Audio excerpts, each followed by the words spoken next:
This is supposed to be a joyous day. RPD says 7 total people were shot.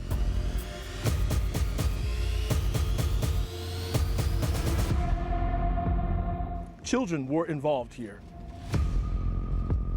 at a graduation.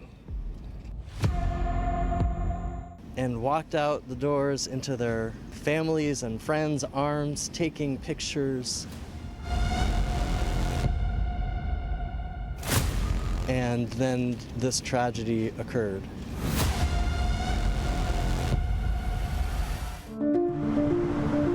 It's a bit difficult. This is the first time that I have entered the space of the Altria since June the 6th. I'm in that next level, that next phase of what happens next in order for me to heal. We were very intentional about requesting a third-party review of what happened and what materialized in the Huguenot shooting. The information and the findings that came to light within the investigation were so disheartening, and they were actually scary. We, on many levels, failed. Our first and foremost responsibility has always, above all else, has got to be to protect our students and our teachers.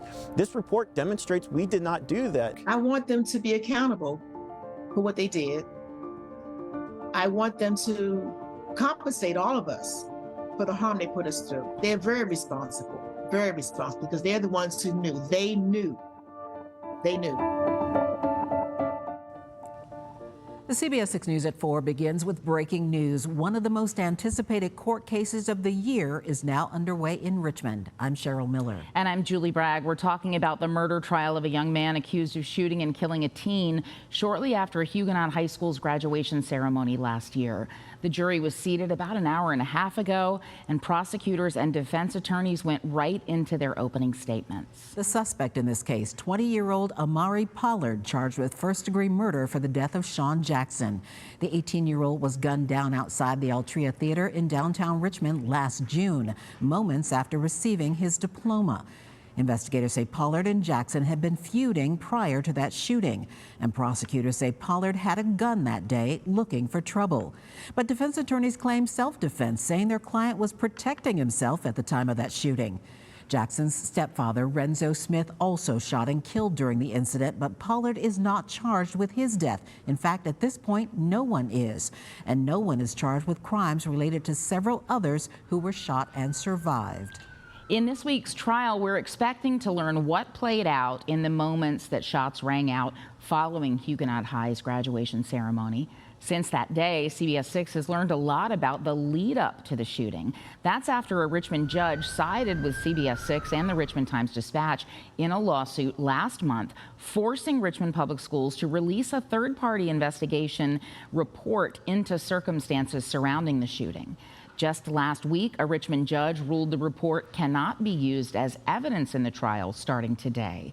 The report reveals a counselor squeezed Sean Jackson into the ceremony, despite the fact that he was a homebound RPS student. That means he was not supposed to be allowed on school property or at school activities because of safety and security concerns. The law firm that conducted that report, Sands Anderson, said it could not determine whether the shooting could have been prevented. But former RPS Director of Safety and Security, Maurice Tovar, says the shooting could have been prevented because Jackson should not have been at that graduation ceremony. And then if someone decides that he is going to be there, okay, well then we're going to come up with a plan where we're going to meet him prior to coming on campus. We're going to get him on stage. We're going to get him off the stage. He's going to be escorted out of the area. We're going to have our police friends involved. Our Elizabeth Holmes and Tyler Lane are in the courtroom observing the trial of suspect Amari Pollard. They'll bring you a live update coming up on the CBS 6 News at 5. And CBS 6 crews will be there throughout the proceedings, scheduled for the next 4 days in a Richmond courtroom. You can get real-time updates by going to our website, WTVR.com, or using the free CBS 6 News app. More breaking news, this out of Rockingham County. The man accused of killing 2 police officers at Bridgewater College more than 2 years ago has pled guilty. Today, a judge handed over 29-year-old Alexander Campbell Wyatt 2 life sentences plus 6 years in prison for the February 1st, 2022 shooting. Our affiliate station in the Shenandoah Valley reports Wyatt pled guilty to first-degree murder and firearms charges in connection with the deaths of Bridgewater College officer John Painter and campus safety officer J.J. Jefferson.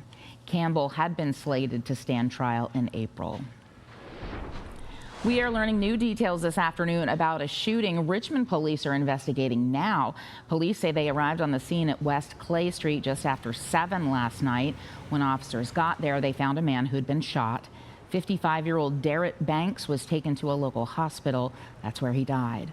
Police say 49-year-old Jamori Simmons was arrested at the scene and is charged with second-degree murder. Detectives are not looking for any other suspects in the case, but if you have information about this homicide, police ask that you give them a call. Crime Stoppers is 804-780-1000. A VCU health employee is now facing charges in connection with 4 false reports of assaults to police. According to court records, the woman is charged with 2 misdemeanor counts of making false reports to law enforcement. A week ago, the university announced 4 separate aggravated and sexual assault reports between November 2022 to earlier this month were found to be made up by the same person. The latest claim was an alleged strangulation inside Cabell Library. Right now, state police are urging you to be safe while walking near traffic. Troopers say in the last 2 weeks, 10 pedestrians have been hit in the Commonwealth, including 2 people here in Central Virginia.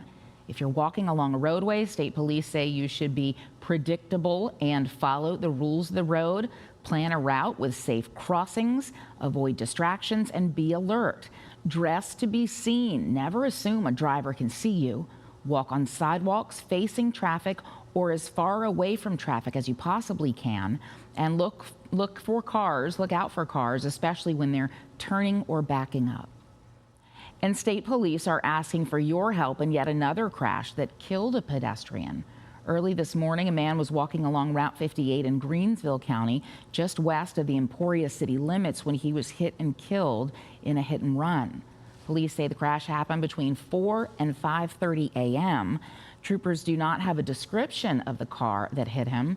Anyone with information or who may have witnessed or seen the pedestrian or vehicle around that time frame is encouraged to contact investigators by dialing #77. 2 Virginians who planned to spend the winter on a yacht in the Caribbean are now missing and may have been murdered. Kathy Brendel and Ralph Hedry were last seen a week ago near a beach in Grenada. Police found their sailboat and captured 3 escaped criminals who allegedly stole that boat. Nikki Batista is following the investigation. Police in the island nation of Grenada are continuing their search for Ralph Hendry and Kathy Brendel, 2 American citizens from Northern Virginia. Grenada police told our CBS Washington affiliate they have not found the couple's bodies. Family and friends say the couple were seasoned sailors and just last year sailed their yacht known as Simplicity from Hampton, Virginia to Antigua and were vacationing in Grenada where their boat was docked. It's just really sad. They were thinking that this was going to be a last grand trip along with this sailboat. But things may have taken a tragic turn when their yacht was found February 18th, abandoned on a beach on the nearby island of St. Vincent. That same day, police in Grenada say these 3 men escaped from custody. They believe the men hijacked the couple's yacht there and then traveled to St. Vincent. Police say they found evidence suggesting Hendry and Brendel were killed, but their deaths have not been confirmed. Police describe the investigation as still in its early stages. Over the weekend, the family released a statement thanking officials and those who helped gather information, saying, "It means so much to us that so many people care for Ralph and Kathy." A close friend of the couple said they made friends easily in hopes they are remembered for their big hearts. They were just a delightful couple and a real blessing in my life and in the lives of so many other people. Nikki Batiste, CBS News. All right, let's take it outside and check in with Chief Meteorologist Zach Daniel. Not a bad Monday to start the week. A great Monday. It is great out here. Temperatures well into the 60s. Finally feels like spring, and today the sun sets at 6 p.m. The first time it is set that late. Of course, it's been setting a little bit later each and every day, but that 6 p.m. threshold, we're not going to see a sunset before 6 p.m. now. until November 3rd. All right, let's check out what we've got outside right now, and it's been a great day. Look at this, it's 68 degrees in Richmond right now. We have 60s all over the map. Coolest temperature is Danville at 61, and that 68 here in Richmond is leading the charge, but everybody's got a nice mild day here, and it is a huge difference from this time yesterday. Anywhere from, I'd say, around 15 to 20 degrees warmer in most of central and eastern Virginia than it was this time yesterday. Yesterday was a really nice day. Didn't have much wind, a lot of sunshine, but it was chilly. Today, not the case. A much warmer afternoon. Okay, looking at our sky condition, we have had some showers, especially down to our south, and that's where the focus will be for the rest of this evening. That's why things cooled down a little bit down toward Danville, is because a couple of those showers. And around the region, only a little bit of rainfall here. It's all associated with a warmer pattern developing, and just the way the winds are oriented off the surface, it is allowing for a little bit of shower activity to develop, and it will continue to develop over the next few hours. Okay, overnight tonight, we're going to dip down in the 40s, but it's just not going to be that cool. We'll have an overnight low temperature of 46 here in Richmond. An isolated shower possible before midnight, mainly south of Richmond. And tomorrow, a few showers by afternoon, a high of 65. A breezy day for tomorrow. South-southwest winds 15 to 25. It gets even warmer for Wednesday. We'll look at it in a few minutes. Thank you, Zach. In an announcement today, the city of Richmond says they're making progress on improving the meals tax situation. Since the beginning of the year, CBS 6 has been giving a voice to Richmond restaurant owners who say the city was charging them hundreds, even tens of thousands of dollars for penalties and interest on late meals tax payments. They say it was all due to poor communication and errors made by the city. Now the city says it will be freezing those fees and interest while cases are being reviewed.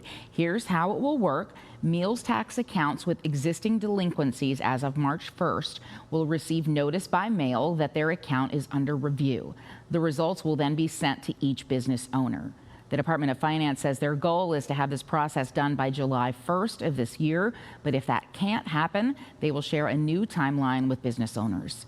Despite the freeze of interest and penalties, businesses must continue to collect and pay their monthly meals tax payments during the review process.